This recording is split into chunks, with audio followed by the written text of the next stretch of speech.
अस्सलाम वालेकुम। Hope so you all will be fine. Welcome to physics lecture. आज के लेक्चर में हम जिस टॉपिक को स्टडी करेंगे वो है centre of mass and centre of gravity.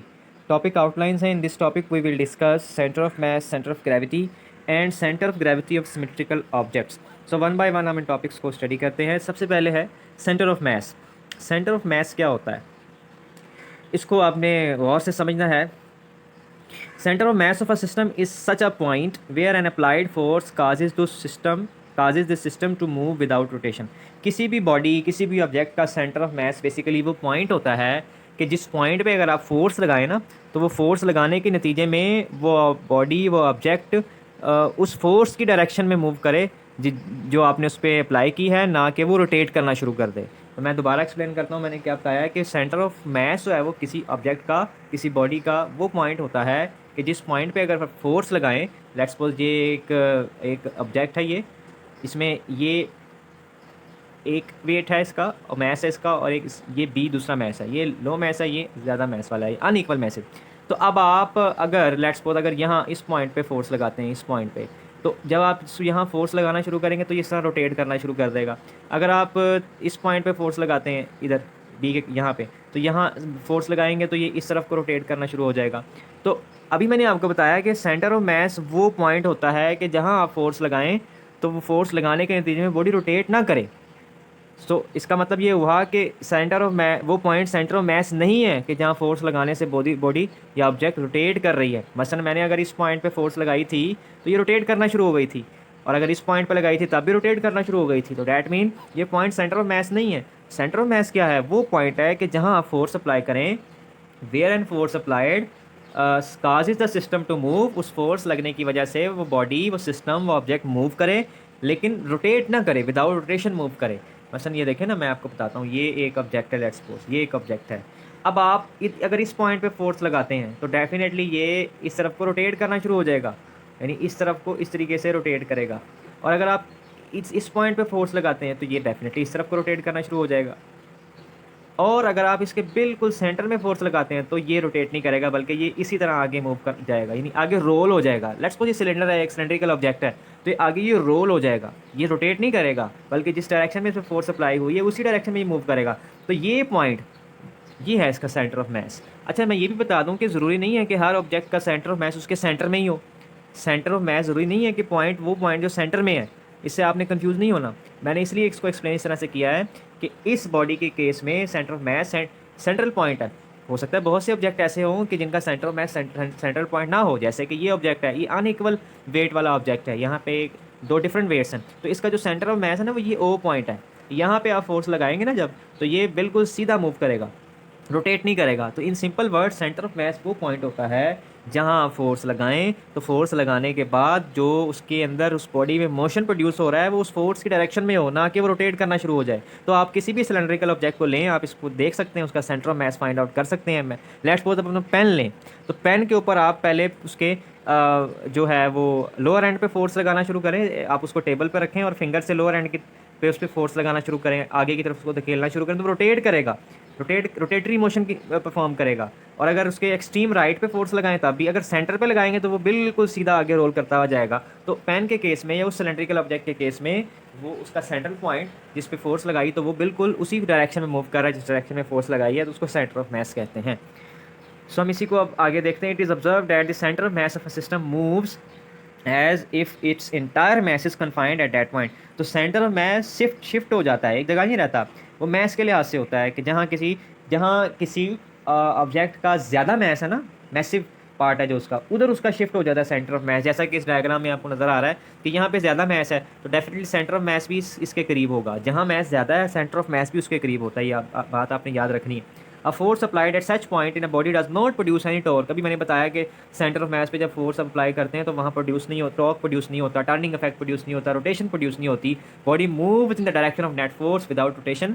जिस डायरेक्शन में आप नेट फोर्स लगा रहे होते हैं, बॉडी उसी डायरेक्शन में मूव कर जाती है, रोटेशन की बजाय, विदाउट रोटेशन। सो हम नेक्स्ट देखते हैं। ये देखिए, ये एक ऑब्जेक्ट है, इसको बैलेंस किया है, इस पॉइंट पे ये बैलेंस है, ये उसका सेंटर ऑफ मास है। इस पॉइंट के ऊपर आप देख रहे हैं, ये पॉइंट है। अब ये आप देख सकते हैं कि यहाँ से लाइट है ऑब्जेक्ट, तो यहाँ से ये हैवी है, इसका वेट यहाँ पे लाई करता है, तो सेंटर ऑफ मास भी डेफिनेटली वहीं होगा जहाँ पे ये जिसका मास, जहाँ इसका मास ज़्यादा है। तो यहाँ से ये लाइट है, हल्का है, यहाँ इसका मास कम है। सो ये है सेंटर ऑफ मास के बारे में। अब हम आगे चलते हैं, कुछ मज़ीद एक्सप्लेनेशन देख लेते हैं। Let O is the point, इसी डायग्राम को लें जो मैंने आपको समझाई थी, ये वाली डायग्राम हम यहाँ भी पेस्ट की है। Let O is a point anywhere between A and B such that the force is applied at the point O. इस लेट सपोज ओ पॉइंट पे आप फोर्स अप्लाई कर रहे हैं, ठीक है। If the system move in the direction of force without rotation, अगर system इसी तरह से मूव कर रहा है डायरेक्शन ऑफ फोर्स में, ये देखिए कि ये जो तीन ऑब्जेक्ट्स हैं ना, ये एक ही है असल में, इसकी रोटेशन को शो किया हुआ है। इस ऑब्जेक्ट पे आपने पॉइंट ओ पे फोर्स अप्लाई की तो ये इसी डायरेक्शन में मूव करना शुरू हो गया। तो अगर तो ऐसा है तो डैट्स मीन कि पॉइंट ओ इसका सेंटर ऑफ मास है। क्यों? क्योंकि मैंने आपको बताया है कि सेंटर ऑफ मास वो पॉइंट है जहाँ पे फोर्स अप्लाई करने से बॉडी उसी फोर्स की डायरेक्शन में मूव करती है without rotation. Does the system still move without rotation if the force x elsewhere on it. अब सवाल ये, क्या अगर इस पॉइंट ओ से हट के कहीं अगर फोर्स लगाई जाए, इससे अलग कहीं फोर्स लगाई जाए, तो फिर भी जो है ना वो रोटेशन नहीं होगी। तो अब देखते हैं, लेट्स सपोज कि हमने इस पॉइंट ओ से हट के यहाँ पे इस पॉइंट पे फोर्स लगाई, तो हमने देखा कि ये अब सीधा मूव नहीं कर रहा, बल्कि ये रोटेशन की तरफ चला गया, ये रोटेशन की तरफ चला गया, ये रोटेटरी मोशन में आ गया। तो इट्स मीन कि ये पॉइंट इसका सेंटर ऑफ मास नहीं है। Let the force be applied near the lighter particle, ये लाइटर पार्टिकल के करीब फोर्स लगाई हमने, तो system moves as well as rotates. ठीक है, आप देख रहे हैं डायग्राम में। इसी तरीके से अगर हम फोर्स हैवियर पार्टिकल के करीब लगाएं, यहाँ जैसे लगाई है, तब भी ये रोटेशन ही करेगा, लेकिन तब इसकी रोटेशन की डायरेक्शन थोड़ी डिफरेंट होगी, ये एंटी क्लॉकवाइज में जो है वो रोटेट करेगा इस तरीके से। तो let the force be applied near the heavier particle as shown in figure, in the case also system moves as well as rotate. Centre of mass के तयन के लिए, उसको मुतयन करने के लिए किसी भी ऑब्जेक्ट में ज़रूरी है कि वो पॉइंट हो जिस पे आप फोर्स लगाएं तो वो बॉडी मूव करे, सिर्फ रोटेट ना करे। तो ये बात अच्छे से याद रखिएगा। इसके बाद हम देखते हैं सेंटर ऑफ ग्रेविटी को। आपको मालूम है कि ग्रेविटेशनल फोर्स है जो जिसकी वजह से हर चीज़ अर्थ की तरफ, ज़मीन की तरफ गिरती है, टुवर्ड अर्थ। किसी भी चीज़ को आप छोड़ें या ऊपर की तरफ धकेलें तो डेफिनेटली नीचे की तरफ आएगी, टुवर्ड अर्थ। और आपको ये भी मालूम है कि matter is composed of smallest particle.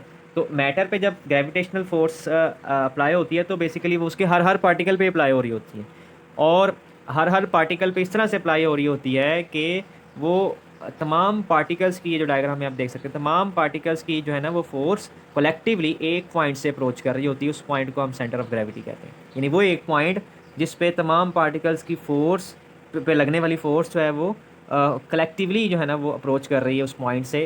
तो वो पॉइंट हमारा सेंटर ऑफ ग्रेविटी होता है। Point where the whole weight of the body appears to act vertically downward. दूसरे लफ्ज़ों में वो पॉइंट जिस पे बॉडी का सारा वेट जो है ना वो अपीयर होता है vertically, act downward, vertically downward act करता है। यानी कि तमाम पार्टिकल्स का मैस या वेट कलेक्टिवली एक पॉइंट से जो है ना वो वर्टिकली डाउनवर्ड एक्ट करता है। That is called centre of gravity. A body is made up of large number of particles as illustrated in diagram. Earth attracts each of these particles vertically downward toward its center। ये मैंने आपको बताया है कि कोई भी object है तो वो पार्टिकल से मिलकर बना हुआ है, तो हर पार्टिकल के ऊपर ग्रेविटी अप्लाई हो रही है।